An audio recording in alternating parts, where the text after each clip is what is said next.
Hello students, कैसे हैं आप सब। आई होप आप लोग अच्छे होंगे और आप लोगों का स्टडी अच्छे तरीके से चल रहा होगा। तो गाइस, आज जो हम लोग जो है देखने वाले हैं मानव जनन, जिसको हम लोग अंग्रेजी में कहते हैं ह्यूमन रिप्रोडक्शन का एमसीक्यू करने वाले हैं। बहुत ही इंपॉर्टेंट सेशन होने वाले हैं। आप लोगों से छोटी सी रिक्वेस्ट है, अगर आप हमारे चैनल पे नए हैं या पहली बार आए हैं तो चैनल को सब्सक्राइब कर लीजिए, अपने दोस्तों के साथ शेयर कीजिएगा। और जो क्लास कैसा लगा अंत में कमेंट जरूर करना है। आपसे लास्ट में एक क्वेश्चन पूछेंगे जिसका आपको आंसर देना है कमेंट बॉक्स में। तो चलिए करते हैं आज के सेशन के स्टार्ट। तो ये रहा आपके सामने पहला क्वेश्चन। पहला क्वेश्चन क्या पूछा जा रहा है, एंट्रल पुटिका में निम्नलिखित में से कौन सी ओकोस्कीय स्तर होती है। ऑप्शन है आपका थीका इंटेराना, स्ट्रोमा, जोना पेलुसिटा, ग्रेनुलोसा। क्या होगा राइट आंसर। एंट्रल पुटिका में निम्नलिखित में से कौन सी ओकोस्कीय स्तर होती है, ये आपको बताना है। एंट्रल पुटिका में निम्नलिखित में से कौन सी ओकोस्कीय स्तर होती है।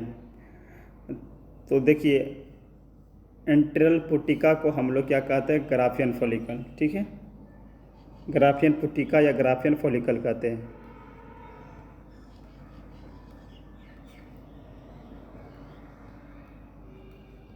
इसको क्या कहेंगे हम लोग, ग्राफियन पुटिका या फिर जो है ग्राफियन फॉलिकल कहते हैं। और इसका चित्र आप लोग जानते होंगे, ओवम में जो है इस तरीके से रहता है। ठीक है, ये आपका अंडाणु होता है, इसके चारों तरफ जो है ग्राफियन फॉलिकल पाए जाते हैं। ठीक है, और जो है इस पे ऊपर जो एक पतली सी लेयर होती है वो किसकी होती है, जोना पेलुसिटा की, पारदर्शी अंडावरण की। ठीक है, इसलिए ऑप्शन नंबर सी इसका करेक्ट आंसर होगा। ठीक है, याद रखिएगा ऑप्शन नंबर सी। चलिए, यानी कि जोना पेलुसिटा। चलिए बढ़ते हैं आगे, अगला प्रश्न को देखते हैं। अगला प्रश्न है आपका स्तनपायी यानी कि स्तनधारी में कार्पस ल्यूटियम का मुख्य कार्य निम्नलिखित को पैदा करना ही होता है। यानी कि कार्पस ल्यूटियम जो है उससे क्या बनता है, उससे कौन सा हार्मोन रिलीज होता है, ये आपको बताना है। ऑप्शन है आपका केवल एस्ट्रोजन, प्रोजेस्टेरोन, मानव कोरियोनिक गोनेडोट्रोपिन, केवल रिलैक्सिन। कौन सा हार्मोन रिलीज होता है कार्पस ल्यूटियम से, आपको बताना है। देखिए, कार्पस ल्यूटियम का निर्माण कहाँ होता है, मानव ओवरी में होता है। ठीक है, मानव ओवरी में। मानव ओवरी यानी कि मादा जनन का एक भाग होता है, जनन अंग है। तो ये मादा ओवरी हो गया। ठीक है, यहाँ पे जो है ओव्यूल का जो है विकास होता है। ओवरी और ओवरी क्या क्या होता है, यहाँ पे ओव्यूलेशन होता है। ठीक है, ओव्यूलेशन हो गया। ओव्यूलेशन के बाद ये जो अतिरिक्त भाग है यहाँ पे क्या करता है, कार्पस ल्यूटियम का निर्माण करता है। और ये कार्पस ल्यूटियम क्या करता है, महत्वपूर्ण कार्य करता है, जो कि प्रोजेस्टेरोन नामक हार्मोन को स्रावन करता है। ठीक है, प्रोजेस्टेरोन नामक हार्मोन का क्या करता है, स्रावन करता है। इसलिए इसका करेक्ट आंसर होगा ऑप्शन नंबर बी, केवल प्रोजेस्टेरोन हार्मोन का। ठीक है, एस्ट्रोजन जो है यह जो है शुरू में ही होता है, जो कि ओव्यूलेशन में मदद करता है। ठीक है, एस्ट्रोजन ये शुरू में ही होता है, यानी कि कार्पस के बनने से पहले ही होता है। ठीक है, चलिए बढ़ते हैं आगे, अगले क्वेश्चन को देखते हैं। अगला क्वेश्चन है, मानव में प्रथम अर्धसूत्री विभाजन के बाद नर जनन कोशिकाएं किसके रूप में विभेदित हो जाती है।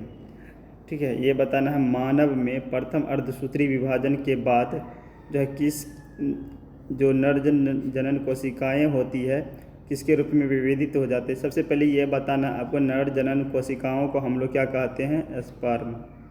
ठीक है, इस तरीके से इसका चित्र देखे होंगे आप लोग। ठीक है, इसको क्या कहेंगे, स्पर्म। ठीक, इसकी जो कोशिकाएं होती है किस रूप में विभेदित होता है, प्रथम मियोसिस के बाद। देखिए, ये हो गया आपका जनन कोशिकाएं। ठीक है, नर जनन कोशिकाएं, और ये डिप्लॉयड होता है जब इसमें विभेदित हो प्रथम मियोसिस होता है। मियोसिस फर्स्ट होता है तो ये हेप्लॉइड हो जाता है। ठीक है, और इससे दो कोशिकाएं बनती है, तो इसको कहते हैं हम लोग द्वितीयक प्रशुक्राणु। ठीक है, इसको हिंदी में क्या कहते हैं, द्वितीयक प्रशुक्राणु कहते हैं। ठीक है, तो वही पूछ रहा है, प्रथम अर्धसूत्री विभाजन के बाद नर जनन कोशिकाएं किसके रूप में विभेदित हो जाता है, तो द्वितीयक प्रशुक्राणु के रूप में विभेदित हो जाते हैं। ऑप्शन नंबर बी इसका सही होगा। ठीक है, ऑप्शन नंबर बी। ठीक, चलिए बढ़ते हैं आगे, अगले प्रश्न को देखते हैं। अगला प्रश्न है आपका, मानव नरों के शुक्रिय प्रद्रव्य में, मानव नरों के शुक्रिय प्रद्रव्य में किन दो की भरपूर मात्रा पाई जाती है। यहाँ अभी चित्र बताए थे मानव शुक्राणु की, ठीक है, इस तरीके से होता है। और इसमें किसकी मात्रा अधिक पाई जाती है, तो याद रखिएगा फ्रक्टोज एवं कैल्शियम, ठीक है। और इसके अतिरिक्त फ्रक्टोज, कैल्शियम तो बताया, और इसके अतिरिक्त जो है एंजाइम पाया जाता है, ठीक है। इसके अतिरिक्त क्या पाया जाता है, एंजाइम। तो यहाँ पे आंसर को देखते हैं, ऑप्शन है आपका फ्रक्टोज तथा calcium. A, option number A ही इसका करेक्ट आंसर होगा, फ्रक्टोज एवं कैल्शियम, ठीक है। ग्लूकोज नहीं पाया जाता, कैल्शियम तो पाया जाता, ग्लूकोज नहीं पाया जाता, डीएनए में ये सब तो पाया नहीं जाता, राइबोज एवं पोटेशियम ये सब नहीं। ऑप्शन नंबर ए जो है इसका करेक्ट आंसर होगा, ठीक है। चलिए बढ़ते हैं आगे, अगले प्रश्न को देखते हैं। स्तनी शुक्राणु के मध्य भाग में क्या पाया जाता है। अभी शुक्राणु का चित्र बनाए थे, इसका सही ढंग से चित्र बनाए तो मानव शुक्राणु में मध्य भाग में क्या पाया जाता है। ऑप्शन है आपका माइटोकॉन्ड्रिया व तारक केंद्र, केवल माइटोकॉन्ड्रिया, केवल तारक केंद्र व माइटोकॉन्ड्रिया। क्या होगा राइट आंसर। मानव शुक्राणु के मध्य भाग में क्या पाया जाता है। देखिए, मानव शुक्राणु के मुख्यतः 3 भाग होते हैं, ठीक है। मानव शुक्राणु के मुख्यतः 3 भाग होते हैं,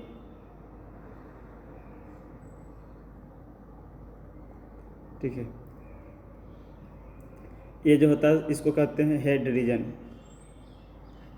हेड यानी सिर वाला, इसको कहते हैं मिड यानी कि मध्य, और इसको कहते हैं टेल, ठीक है।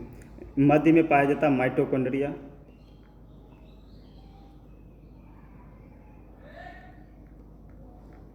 ठीक है। हेड वाला रीजन में पाया जाता है आपका न्यूक्लियस, ठीक है। और टेल वाला रीजन में क्या पाया जाता है, टेल वाले रीजन में आपका पाया जाता है तारक केंद्र, ठीक है। इसमें क्या कहा जाता है, तारक केंद्र कहाँ पाया जाता है, टेल वाले रीजन में, ठीक है। तो इसका राइट आंसर क्या होगा कि मध्य भाग में पूछा जा रहा है ना, मध्य भाग में क्या पाया जाता है। यहाँ ऑप्शन में क्या दिख रहा है आपको, यहाँ चित्र में माइटोकॉन्ड्रिया, तो इसलिए इसका करेक्ट आंसर क्या हो जाएगा, केवल माइटोकॉन्ड्रिया, ऑप्शन नंबर बी इसका सही होगा, ठीक है। चलिए बढ़ते हैं आगे, अगला प्रश्न देखते हैं।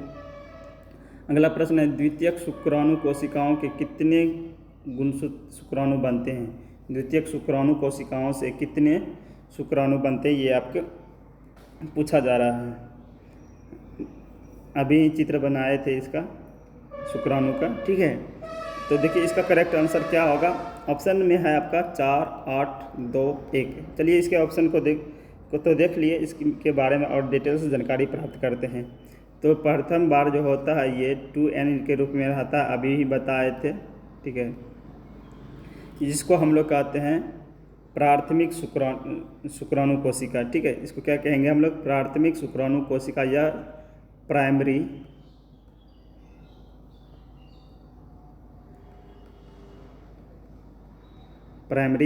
स्पर्मेटोसाइट, ठीक है, यानी कि प्रथम शुक्राणु कोशिका, ठीक है। ये क्या करता है, प्राथमिक शुक्राणु कोशिका मियोसिस डिवीजन करता है, ठीक है। क्या किया, मियोसिस 1, ठीक है, इसको क्या बोलेंगे, मियोसिस 1। मियोसिस 1 करने के बाद क्या होता है, ये हैप्लॉइड हो जाता है, ये इसकी शुक्राणु कोशिका हाफ हो जाती है, ठीक है। गुणसूत्र जो होते हैं इसके क्या हो जाते हैं, हाफ हो जाते हैं। पहले 2n के रूप में था, यानी कि पहले 2n यानी कि कितना था, 46, ठीक है। 46 गुणसूत्र होते हैं, और अब कितना बचा, एक में 23, 2 बना है 23, इसमें भी 23 रहेगा और इसमें भी 23 रहेगा, ठीक है। अब ये क्या करेगा, फिर से मियोसिस 2 करेगा, ठीक है,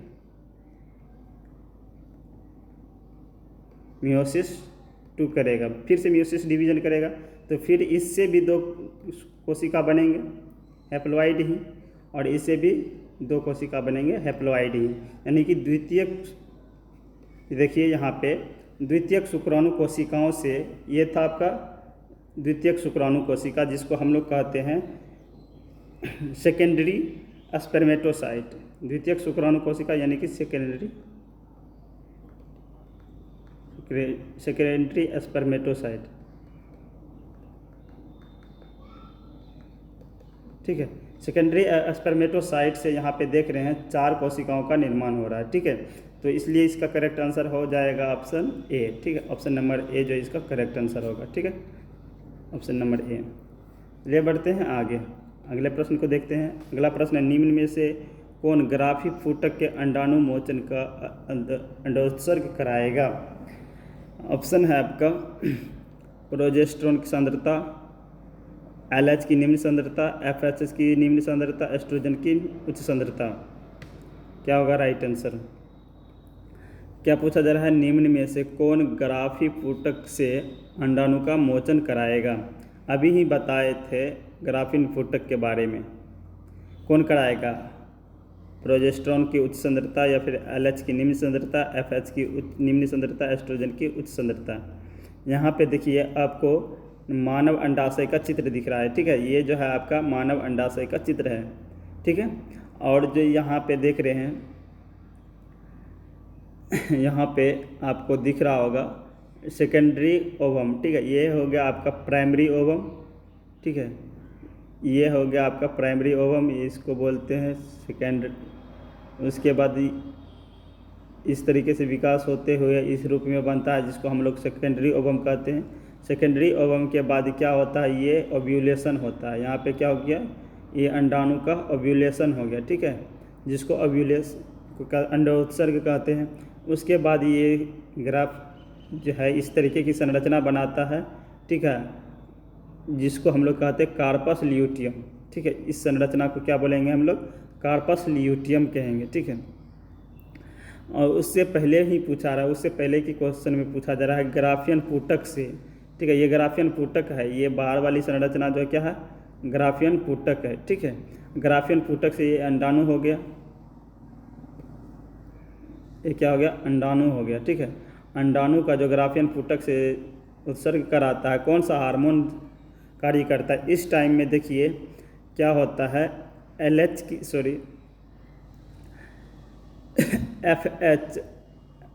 FSH यानी कि ये जो हार्मोन दिख रहा है FSH हार्मोन की मात्रा जो होती है उच्च होती है। और इस टाइम में LH मात्रा, जिसको ल्यूटिनाइजिंग हार्मोन भी कहते हैं, लेप्टिनाइजिंग हार्मोन, इसकी मात्रा भी उच्च होती है। ठीक है, और इस टाइम में ओव्यूलेशन के दौरान जो है ना एस्ट्रोजन की मात्रा जो होती है ये भी क्या होती है? उच्च होती है।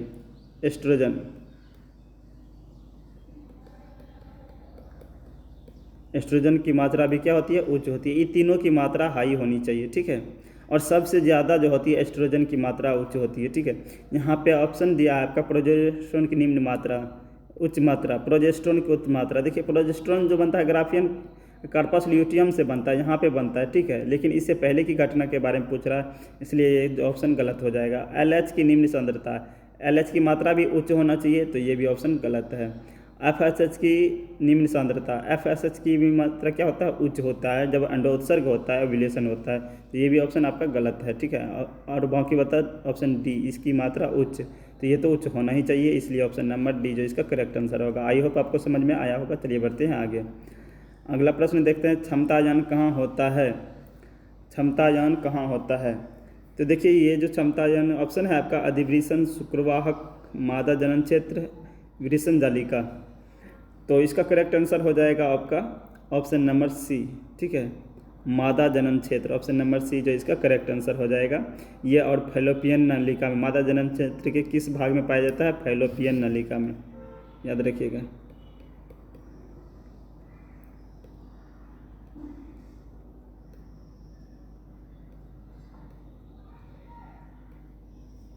फैलोपियन नलिका। ठीक है, चलिए बढ़ते हैं आगे। अगला प्रश्न है, फैलोपियन नलिका का कौन सा भाग अंडाशय के निकटतम होती है? फैलोपियन नलिका का कौन सा भाग जो अंडाशय के निकटतम होती है, ये आपको बताना है। ऑप्शन है आपका स्थैमस, इन्फंडिबुलम, सर्विक्स, एम्पुला। फैलोपियन नलिका का कौन सा भाग जो है अंडाशय के निकटतम होती है? यहाँ पे आपको चित्र दिख रहा होगा। फैलोपियन नलिका का, ठीक है। इसको हम जूम करके दिखाते हैं आपको।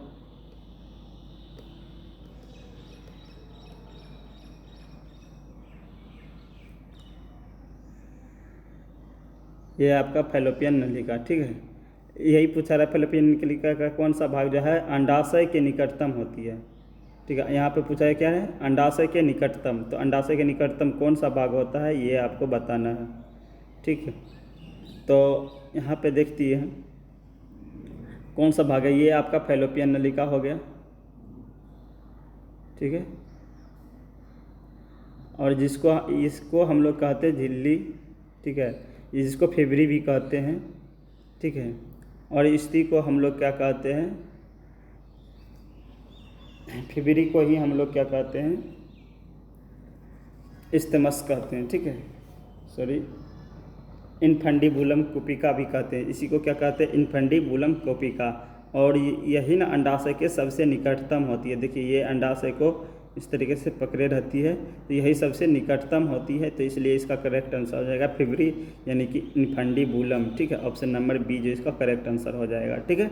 फैलोपियन नलिका का कौन सा भाग अंडाशय के सबसे निकटतम होती है, वो तो है आपका इनफंडीबुलम, जिसको हम लोग फेबरी भी कहते हैं, ठीक है। झालर नुमा संरचना पाई जाती है, ठीक है। तो आई होप आपको समझ में आए होंगे। चलिए बढ़ते हैं आगे।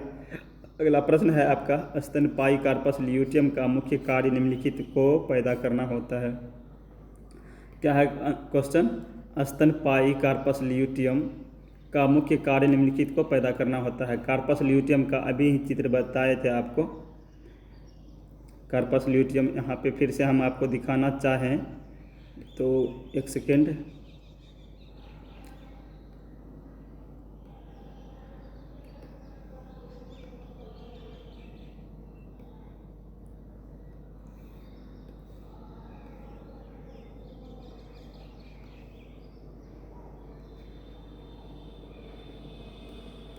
चलो अब दिखाते हैं आपको।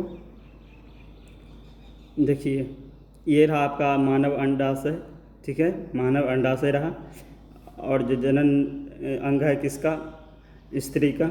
यहाँ पे आपको ओवरी दिख रहा होगा, सॉरी ओवरी नहीं, अंडाशय, और उसके चारों ओर आपको ग्राफियन फॉलिकल दिख रहा होगा। बीच में जो ये आपको रेड कलर से दिखा देते हैं, ये आपको दिख रहा होगा क्या है, अंडाशय, ठीक है। ये क्या है आपका ओवम, यानी कि अंडाशय, ठीक है। ये आपका सेकेंडरी अंडाशय है। उसके बाद क्या होता है, इसका ओव्यूलेशन हो जाता है, ठीक है। ओव्यूलेशन से अंडोत्सर्ग बाहर आता है, अंडा बाहर आता है। उसके बाद यही कार्पस, ये जो है बाकी का जगह है, ये ग्राफियन फॉलिकल जो है कार्पस ल्यूटियम में बदल जाता है, ठीक है। इसको अर्ली कार्पस ल्यूटियम, जो शुरू में बनते हैं उसको अर्ली कार्पस ल्यूटियम कहते हैं। बाद में जो बनता है ये मैच्योर कार्पस ल्यूटियम होता है। और ये क्या करता है, प्रोजेस्टेरोन का जो है संश्लेषण करता है। ये क्या करता है, प्रोजेस्टेरोन का संश्लेषण करता है, ठीक है, याद रखिएगा। तो यहाँ पे पूछा जाए स्तनी कार्पस ल्यूटियम का मुख्य कार्य निम्नलिखित में से कोई ही पैदा करना होता है। तो यहाँ पे क्या हो जाएगा, ये क्या करता है, कार्पस ल्यूटियम जो है क्या करता है, प्रोजेस्टेरोन नामक हार्मोन का स्रावन करता है। इसलिए ऑप्शन नंबर बी इसका करेक्ट आंसर हो जाएगा, ठीक है। Option number B progesterone. चलिए बढ़ते हैं आगे। अगला प्रश्न है, मानव मादा में रजस्राव का किसके जाने के आगे तक टाला जा सकता है। यानी क्या पूछा जा रहा है, मानव मादा में रजस्राव को किसके दिए जाने से क्या करता, आगे तक टाला जा सकता है।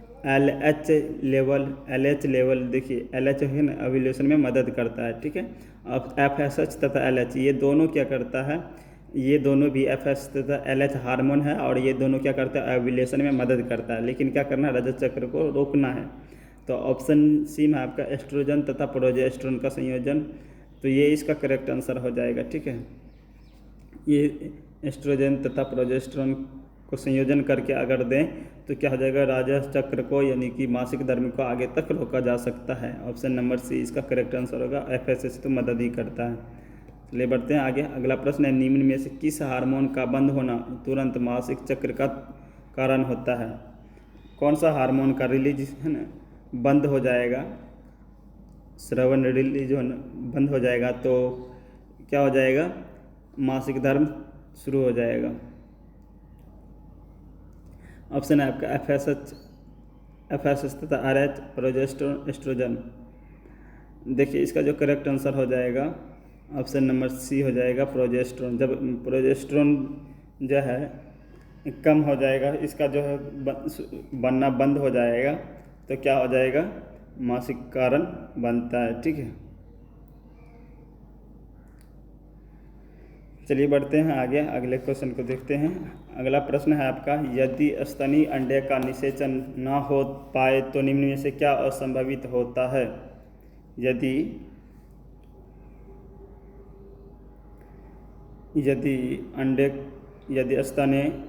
स्तनी अंडे का निषेचन न हो पाए तो निम्न में से क्या असंभावित होता है, यानी कि क्या संभव नहीं होगा, ये आपसे पूछा जा रहा है। ऑप्शन है कार्पस ल्यूटियम विखंडित हो जाएगा। ऑप्शन बी में है आपका प्रोजेस्टेरोन का स्रावन तेजी से घटता है, एस्ट्रोजन का स्रावन पुनः घट जाता है, प्राथमिक पुट्टिकाएँ जिसको फॉलिकल कहते हैं विकसित होना शुरू हो जाता है। देखिए जब क्या होता है, स्तनी का अंडा से निषेचन ना हो पाए, निषेचन यानी कि फर्टिलाइजेशन, ये आपका ओव्यूल है, ये आपका स्पर्म है।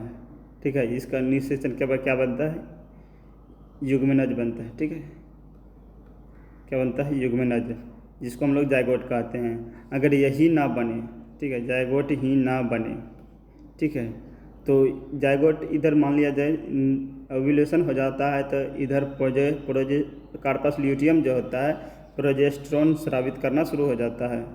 ठीक है, प्रोजेस्टेरोन स्रावन करना शुरू हो जाता है, और प्रोजेस्टेरोन जब स्रावित होने लगेगा तो ये क्या करता है, ये बहुत सारी कार्य करता है। ठीक है, जो जैसे कि गर्भाशय की दीवार को मोटा करता है। ठीक है, ये प्रोजेस्टेरोन का बहुत सारा कार्य होता है। तो इनमें से जो है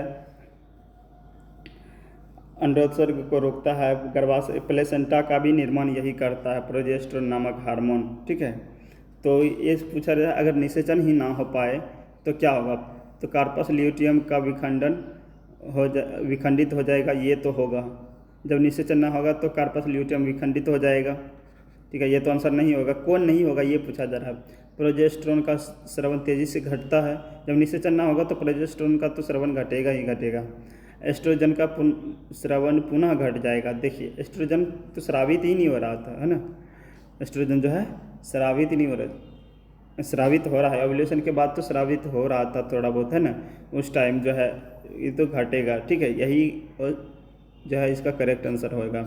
एस्ट्रोजन का स्रावन पुनः घट जाएगा, ये नहीं घटेगा। ठीक है, और ये बनना शुरू हो जाएगा, प्राथमिक पुट्टिकाएँ फॉलिकल विकसित होना शुरू हो जाता है। इस टाइम में तो ये नहीं बनेगा, तो ये जो है होगा ही, इसलिए ये भी आंसर गलत हो जाएगा। ऑप्शन नंबर सी इसका करेक्ट आंसर होगा। ठीक है, चलिए बढ़ते हैं आगे। अगला प्रश्न देखते हैं, मनुष्य के अंडे होते हैं अपित्तकीय, लघु पित्तकीय या मध्य पित्तकीय या वृत्त पित्तकीय। मनुष्य के अंडे कैसे होते हैं ये आपको बताना है। देखिए अंडाशय जो होते हैं ना, अंडे जो होते हैं, अंडाशय जो अंडाक यानी कि ओव्यूल जो उत्सर्जित होते हैं यानी कि अंडोत्सर्ग होते हैं, वो 4 प्रकार के आपके पास होते हैं। ठीक है, एक होता है अपित्तकीय, लघु पित्तकीय, मध्य पित्तकीय, वृहत पित्तकीय।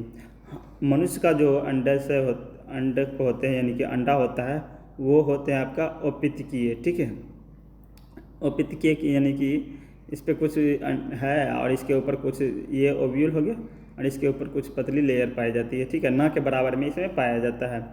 और जो मेढक होते हैं उसका लघु पित्तकीय अंडा होता है। मेढक के जो अंडे होते हैं वो क्या होता है, लघु पित्तकीय होते हैं।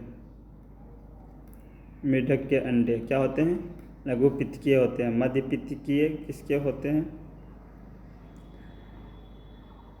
पता नहीं, लेकिन वृहत पित्तकीय किसके होते हैं, पक्षी के अंडे क्या होते हैं, पक्षी के अंडे वृहत पित्तकीय होते हैं, याद रखिएगा। चलिए बढ़ते हैं आगे।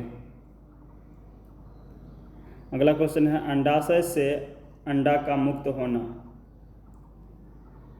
कहाँ पे होता है। अंडाशय से अंडा का मुक्त होता है द्वितीयक अंडक प्रावस्था में, प्राथमिक अंडक अवस्था में, डिंबाणुजनन अवस्था में, परिपक्व अंडावस्था में। अंडाशय से अंडा मुक्त होता है वह द्वितीयक अंडक अवस्था में होता है, ठीक है, जिसको सेकेंडरी ओव्यूलेशन कहते हैं, ठीक है। यहाँ पे चित्र में आपको दिखा दें, यहाँ पे ही दिखाते हैं। यहाँ पे देख रहे हैं सेकेंडरी ओवम का निर्माण हुआ था यहाँ पे, तो यहाँ से ही इसका उसके बाद अंडोत्सर्ग में चल जाता है। तो कहाँ से होता है? द्वितीयक अंडक अवस्था में ही होता है, ठीक है। इसलिए इसका करेक्ट आंसर होगा ऑप्शन नंबर ए, ठीक है, याद रखिएगा ऑप्शन नंबर ए। चलिए बढ़ते हैं आगे, अगला प्रश्न को देखते हैं। मानव प्रसव क्रिया हेतु संकेतों का आना कहाँ से आरंभ होता है? प्रसव क्रिया हेतु, जिसको हम लोग क्या कहते हैं? पार्चुरेशन, इंग्लिश में पार्चुरेशन कहा जाता है। इस क्रिया को क्या कहते हैं? पार्चुरेशन, ठीक है। इस क्रिया को हम लोग क्या कहते हैं? पार्चुरेशन, ठीक है। पार्चुरेशन में क्या होता है? मादा जनन अंग से बच्चे का जन्म होता है। तो इस क्रिया कहाँ से संकेत आना होता है? ऑप्शन है आपका केवल अपरा से, अपरा तथा पूर्ण विकसित गर्भ से, माँ के पिट्यूटरी ट्यूब से निकलने वाली ऑक्सीटोसिन हार्मोन से, केवल पूर्ण विकसित गर्भ से। तो याद रखिएगा इसका जो करेक्ट आंसर होगा ऑप्शन नंबर बी होगा, अपरा तथा पूर्ण विकसित गर्भ दोनों से, ठीक है। और ऑप्शन सी में पिट्यूटरी यानी कि पीयूष ग्रंथि से ऑक्सीटोसिन जो है दूध उत्सर्जन में मदद करता है, ठीक है। केवल पूर्ण विकसित से तो ये तो होगा नहीं, ऑप्शन नंबर बी ही इसका करेक्ट आंसर होगा। चलिए बढ़ते हैं आगे, अगले प्रश्न देखते हैं। अंडे से नए जीव का निर्माण वृद्धि तथा विकास को कहते हैं। अंडे से नए जीव का निर्माण वृद्धि तथा विकास को क्या कहते हैं? असमंग जनन, भ्रूण विज्ञान, एम्ब्रियोजेनी, साइटोलॉजी। तो इसका करेक्ट आंसर हो जाएगा ऑप्शन नंबर बी, जिसको हम लोग भ्रूण विज्ञान यानी कि इंग्लिश में कहते हैं एम्ब्रियोलॉजी,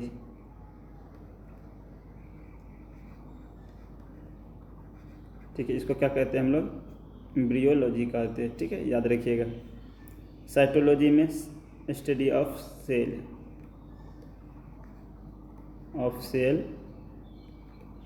क्या कहलाता है? स्टडी ऑफ सेल, साइटोलॉजी, ठीक है। चलिए बढ़ते हैं आगे, अगला प्रश्न है। गेस्टुला भवन का समाप्तिकरण इंगित होता है। गेस्टुला भवन का समाप्तिकरण इंगित होता है। देखिए गेस्टुला भवन क्या होता है ये आपको बताते हैं। चलिए समझते हैं गेस्टुला भवन क्या होता है। देखिए जब क्या होता है अंडाशय के अंदर में, ठीक है, अंडाशय के अंदर में फैलोपियन नलिका के अंदर में, फैलोपियन ट्यूब के अंदर में जब निषेचन होता है यानी कि फर्टिलाइजेशन होता है, उसके बाद किसका निर्माण होता है? आपको पता होगा जायगोट का। जायगोट से क्या होता है? 4 सेल का यानी कि 4 सेल एम्ब्रियो सेल और जिसको कहते हैं 4 सेल का निर्माण होता है, ठीक है। 4 सेल से क्या होता है? 8 सेल, ठीक है। 8 सेल से 16 से 32 सेल सब का निर्माण होता है। उसके बाद क्या होता है? मेरुला का निर्माण होता है, ठीक है। उसके बाद क्या होता है? इस सब प्रावस्था से गुजरने के बाद क्या होता है? मेरुला का निर्माण होता है। और मेरुला के बाद क्या होता है? ब्लास्टोक्लास्ट का निर्माण होता है। मेरुला के निर्माण होने के बाद किसका निर्माण होता है? ब्लास्टोक्लास्ट का। ब्लास्टोक्लास्ट का निर्माण के बाद क्या होता है? एम्ब्रियो का निर्माण होता है, जिसको हम लोग भ्रूण कहते हैं, ठीक है, इसको हम लोग भ्रूण कहते हैं। तो वही पूछा जा रहा है गेलुस्टाव का समाप्तिकरण इंगित करता है। देखिए तो ये तो हमको मिला नहीं। तो देखिए क्या होता है जब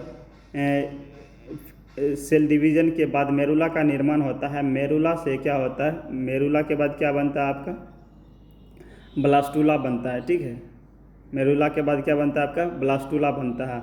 और ब्लास्टुला के से यहाँ पे एक प्रकार की क्रिया होती है जो क्या होती है? यहाँ पे ब्लास्टुला में 3 प्रकार का जो है जनन क्षेत्र बनता है, जनन कोश स्तर बनता है, जिसको हम लोग कहते हैं 3 प्रकार का जनन स्तर बनता है, ठीक है, याद रखिएगा इस तरीके से। और पहले वाले जनन स्तर को क्या कहते हैं? अंदर वाले जनन स्तर को कहते हैं हम लोग इंडोडर्म, और मध्य वाले को मीसोडर्म, और लास्ट बाहर वाली को एक्टोडर्म।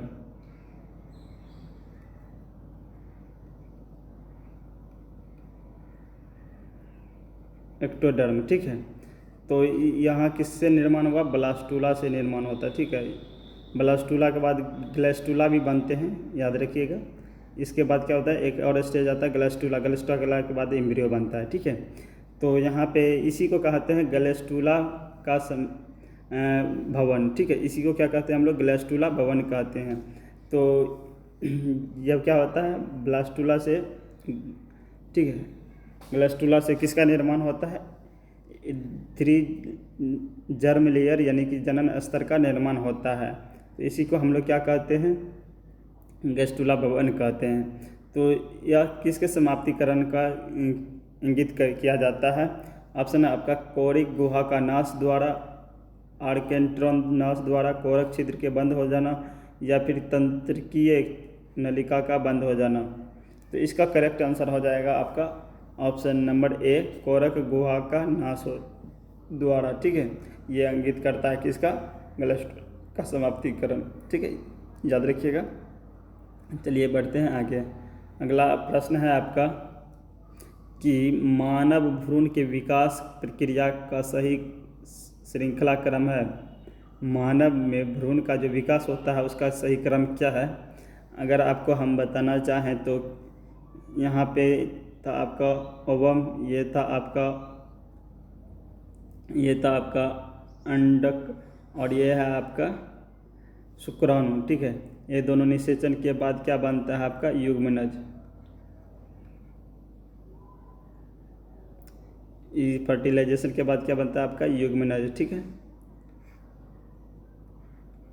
युग्मनज के बाद क्या बनता है आपका, जिसको हम लोग इंग्लिश में जायगोट कहते हैं। जायगोट के बाद क्या बनता है आपका? जायगोट के बाद आपका निर्माण होता है विदलन का, ठीक है। किसका निर्माण होता है? इसका विदलन। विदलन क्रिया में क्या होता है? 2 से 4, 4 से 8, 8 से 32, जिसमें मेरुला का कोशिका का निर्माण होता है, उसको हम लोग कहते हैं विदलन, ठीक है।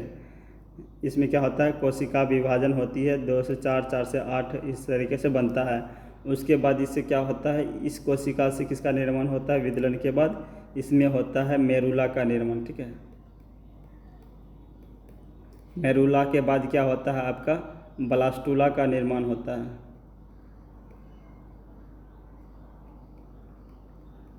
ठीक है। ब्लास्टुला के बाद क्या होता है आपका? ग्लैस्टुला का निर्माण होता है। ग्लैस्टुला का निर्माण होता है। वही पूछा जा रहा है मानव भ्रूण के विकास की प्रक्रिया का सही क्रम कौन सा है? ऑप्शन को देखते हैं। ऑप्शन है आपका निषेचन, युग्मनज, विदलन, मेरुला। उसके बाद ब्लास्टुला, गेस्टुला। देखिए ये तो फर्स्ट ऑप्शन से ही मैच कर रहा है। पहले युग्मनज है, ठीक है, निषेचन हुआ, ठीक है, पहला स्टेज निषेचन। उसके बाद क्या हुआ? युग्मनज का निर्माण हुआ, युग्मनज। उसके बाद विदलन हुआ, तो विदलन। उसके बाद मेरुला का निर्माण हुआ, यहाँ पे देखते हैं मेरुला, तो मेरुला, ठीक है। ऑप्शन उसके बाद ब्लास्टुला का निर्माण हुआ, तो ग्लैस्टुला, ठीक है। इसलिए ऑप्शन नंबर ए ही इसका करेक्ट आंसर हो जाएगा। हेलो फ्रेंड्स, ये थे हमारे आज के लास्ट प्रश्न। आई होप आपको क्लास अच्छा लगा होगा। क्लास अच्छा लगा हो तो वीडियो को लाइक, शेयर और चैनल को सब्सक्राइब जरूर कीजिएगा। कमेंट जरूर कीजिए आपको जो है क्लास कैसा लगा। चलिए मिलते हैं अगले सेशन में, तब तक के लिए बाय बाय, टेक केयर।